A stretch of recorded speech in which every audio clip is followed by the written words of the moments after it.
Good morning दोस्तों, welcome to daily current affairs. Happy new year. आज मैं आपके लिए लेकर आया हूँ 1 जनवरी 2023 के कुछ करंट अफेयर क्वेश्चंस। तो देखते हैं। फर्स्ट क्वेश्चन है, टाटा मोटर्स जनवरी में किस कंपनी के विनिर्माण संयंत्र का अधिग्रहण पूरा करेगी? तो वो है फोर्ड इंडिया। टाटा मोटर्स अब जनवरी 2023 से फोर्ड इंडिया का मैन्युफैक्चरिंग प्लांट को स्टार्टअप करने के लिए तैयार है। सानंद स्थित इस प्लांट में टाटा अपनी इलेक्ट्रिक गाड़ियों को बना सकती है। कंपनी का कहना है कि फोर्ड इंडिया के प्लांट को 10 जनवरी से पूरी तरह से अधिग्रहण कर लिया जाएगा।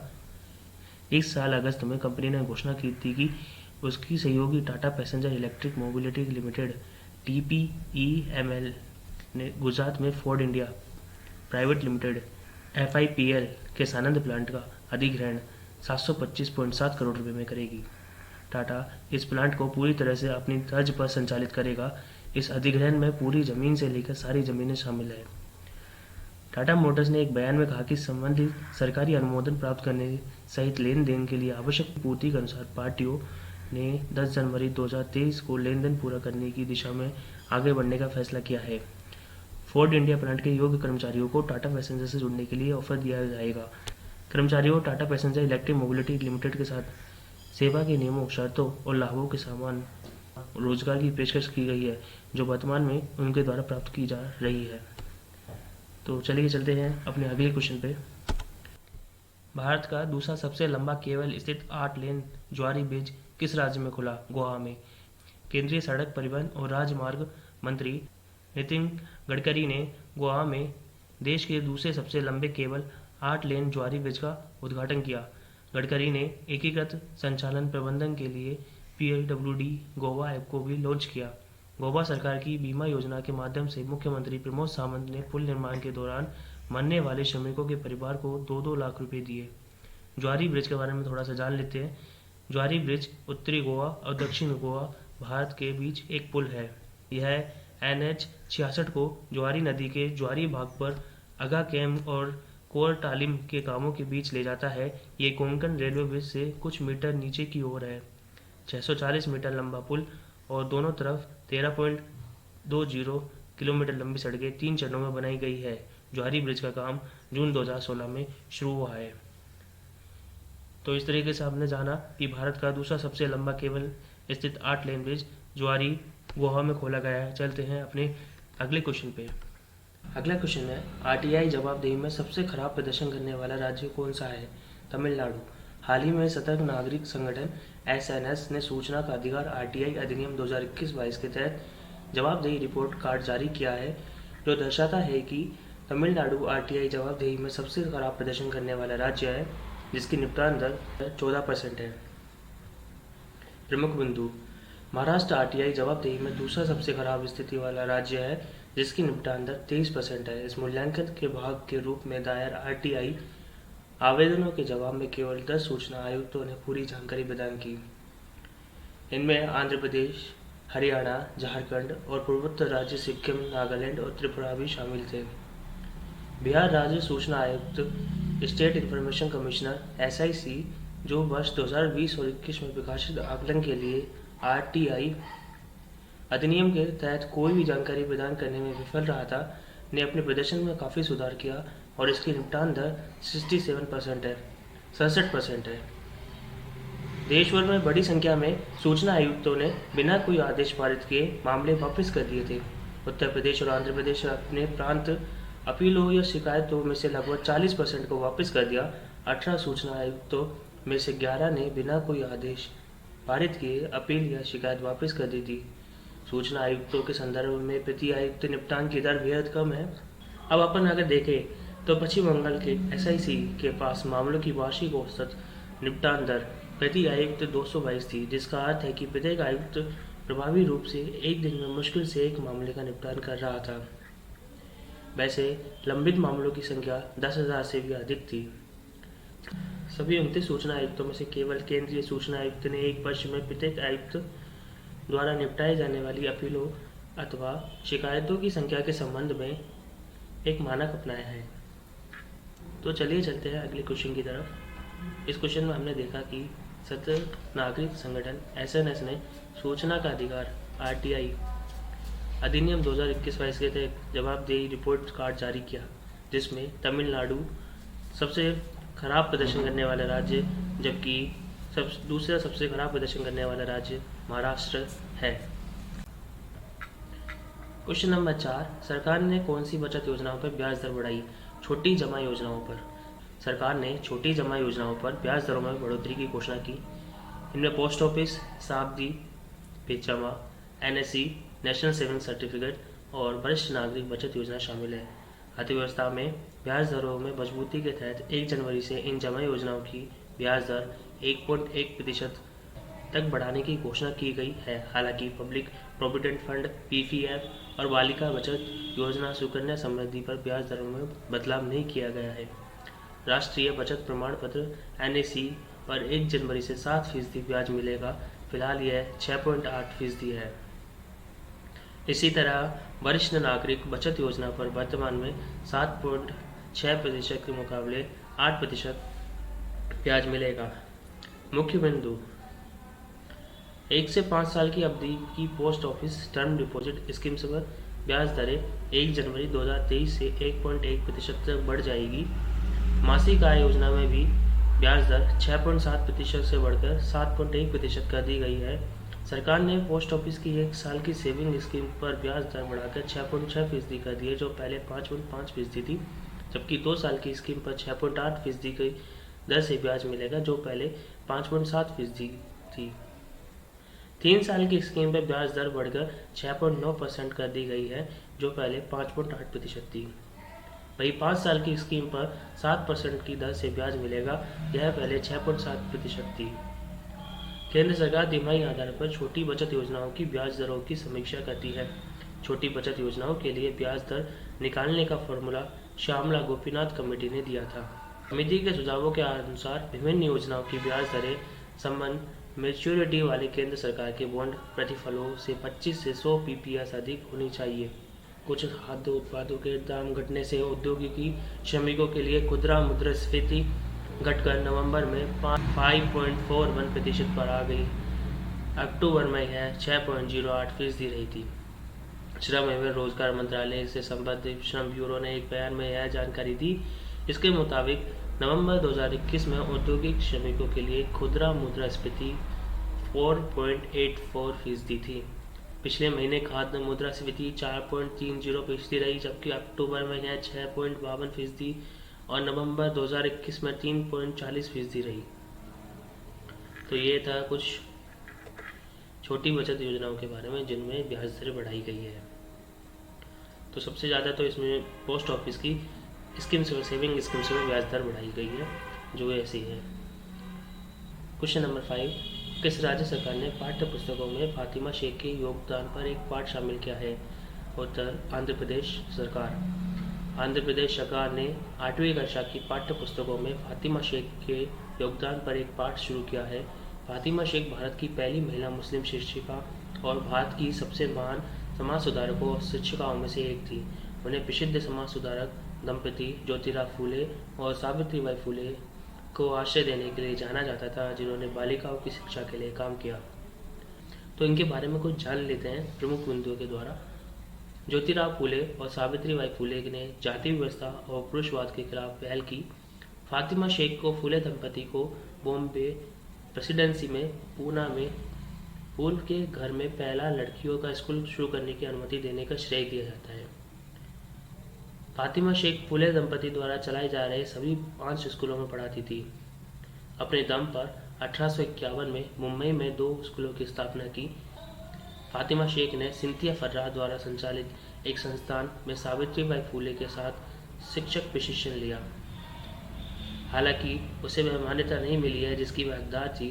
वह देश के गुमनाम नायकों में से एक है। अब हम थोड़ा सा फातिमा शेख के बारे में जान लेते हैं। फातिमा शेख को पहली महिला मुस्लिम शिक्षक माना जाता है। उन्होंने समाज सुधारक ज्योतिराव और सावित्रीबाई फूले के साथ काम किया। फातिमा शेख ने 1948 में ज्योतिराव और सावित्रीबाई फूले के साथ मिलकर एक पुस्तकालय की स्थापना की थी। यह भारत में लड़कियों के लिए पहले स्कूलों में से एक था। स्वदेशी पुस्तकालय फातिमा और उस्मान के घर में खोला गया था। फातिमा शेख का जन्म 9 जनवरी 1831 में पुणे में हुआ था। वह अपने भाई उस्मान के साथ रहती थी। फातिमा शेख ने निचले तबके के लोगों को शिक्षित करने का काम किया। सावित्रीबाई फूले और फातिमा शेख, जिन्हें धर्म लिंग के आधार पर शिक्षा से वंचित रखने की कोशिश की गई, उन्होंने दलित और मुस्लिम महिलाओं और बच्चों को पढ़ाया। फातिमा शेख ने घर घर जाकर मुस्लिम समुदाय और दलित समुदाय के लिए स्वदेशी पुस्तकालय में सीखने के लिए प्रोत्साहित किया। इस काम के लिए उन्हें कई बार भारी विरोध का सामना करना पड़ा, लेकिन शेख और उनके सहयोगी डटे रहे। फातिमा शेख ने शिक्षा के क्षेत्र में अपना महत्वपूर्ण योगदान दिया। तो 1948 में ज्योतिराव और सावित्रीबाई फूले ने एक साथ मिलकर पुस्तकालय की स्थापना की, जो कि भारत में लड़कियों के लिए पहले स्कूलों में से एक था। तो चलिए नेक्स्ट क्वेश्चन की ओर चलते हैं। क्वेश्चन नंबर 6, यूपी की पहली महिला पुलिस कमिश्नर कौन बनी? लक्ष्मी सिंह। उत्तर प्रदेश के गौतम बुद्ध नगर में पुलिस कमिश्नर पद पर लक्ष्मी सिंह को तैनात किया गया है। वे नोएडा की टॉप कॉप होगी।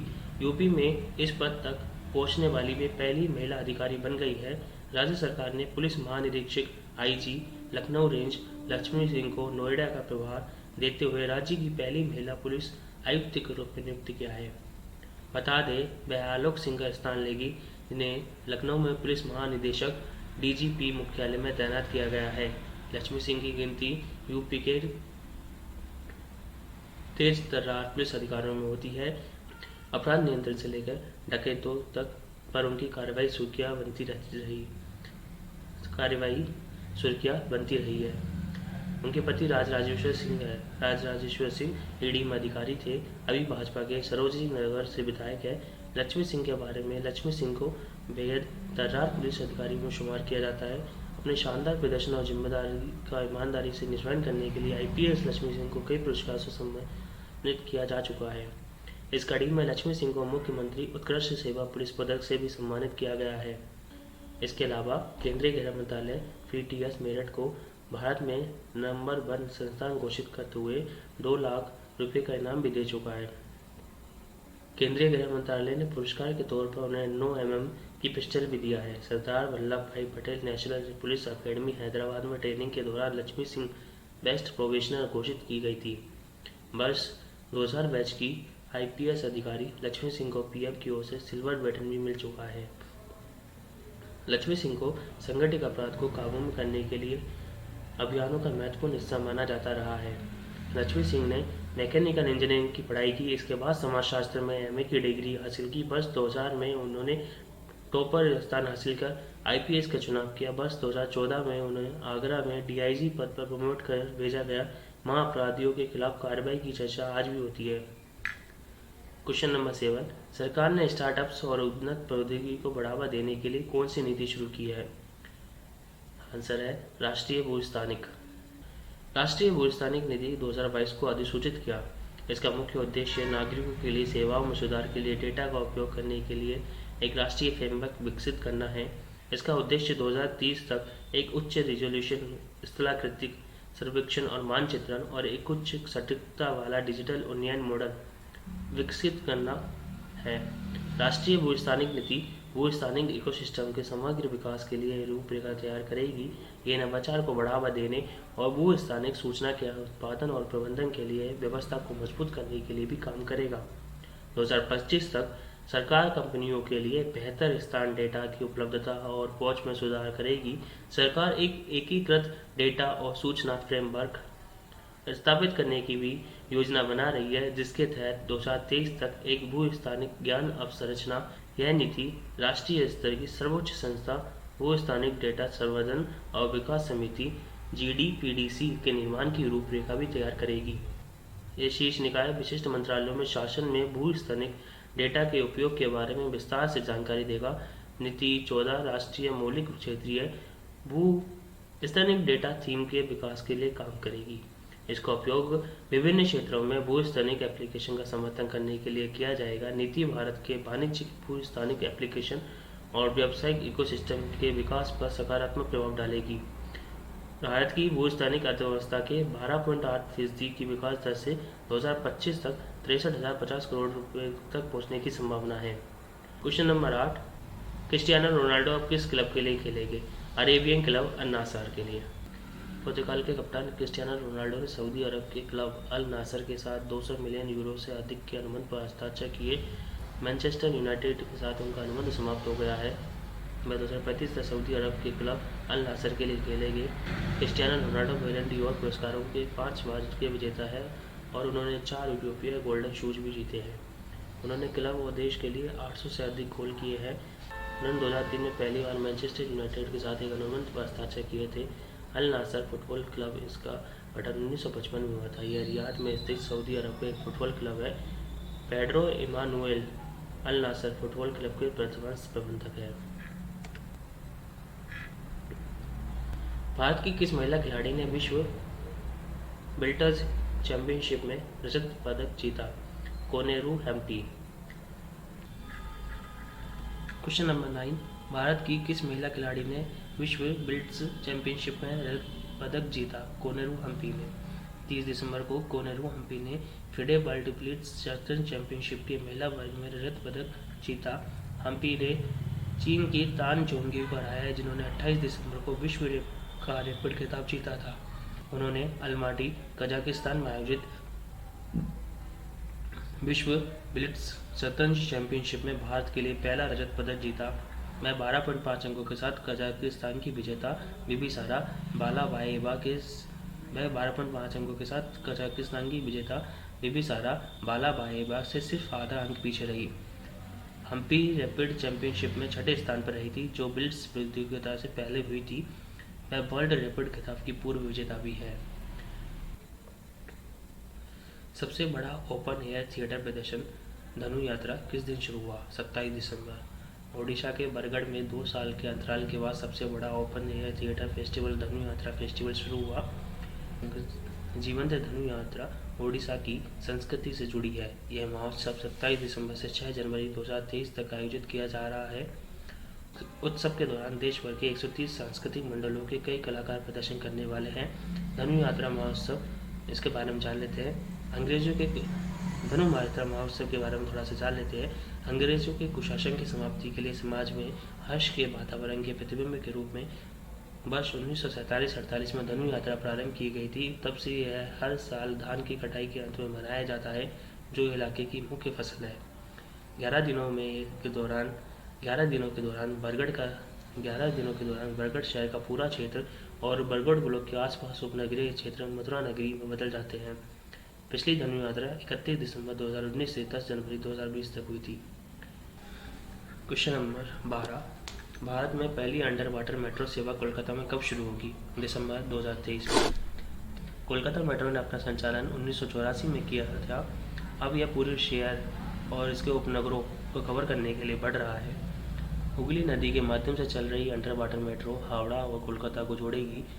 एक सुरंग बनाने की लागत लगभग 120 करोड़ रुपए प्रति किलोमीटर है, लेकिन पानी के नीचे सुरंग बनाने की लागत, जो हुगली नदी में गहरी है, बढ़कर लगभग 157 करोड़ प्रति किलोमीटर हो जाती है।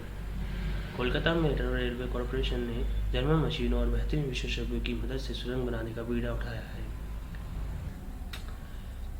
सरकार ने 5 साल के नेशनल सेविंग सर्टिफिकेट की ब्याज दर 6.8 से बढ़ाकर कितनी फीसदी कर दी है? 7%। सरकार ने चालू वित्त वर्ष की चौथी तिमाही 1 जनवरी 2023 से शुरू के लिए विभिन्न लघु बचत योजनाओं पर ब्याज दरों में वृद्धि की है।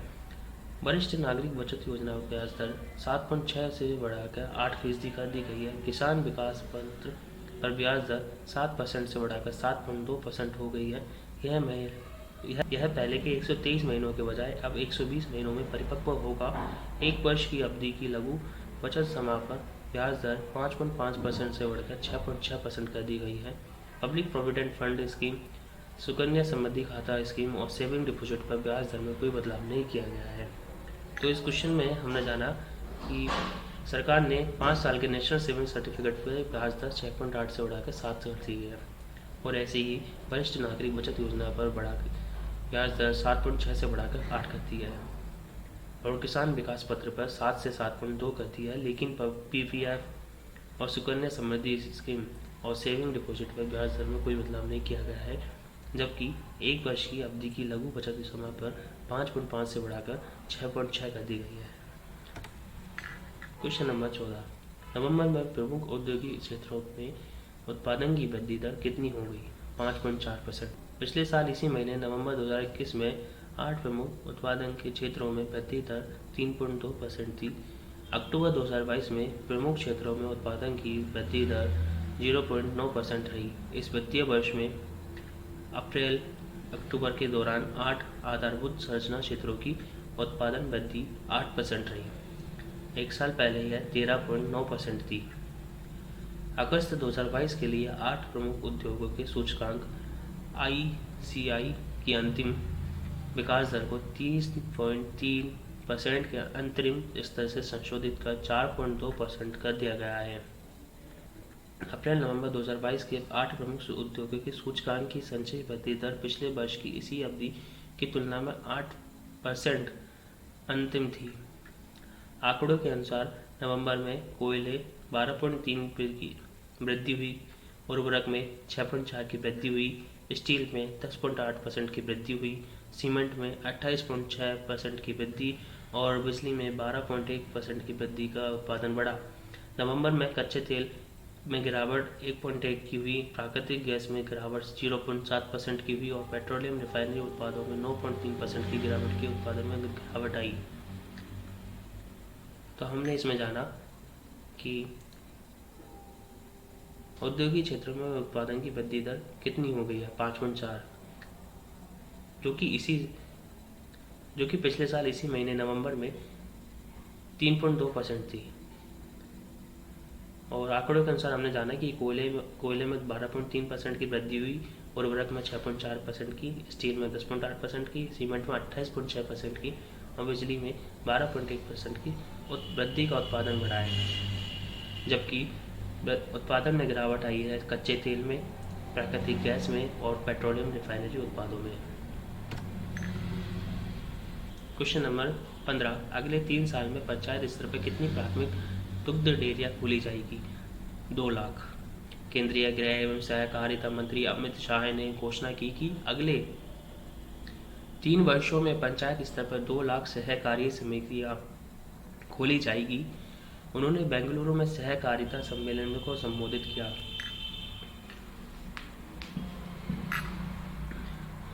यह सहकारी क्षेत्र को 3 गुना से अधिक बढ़ने में मदद करेगा।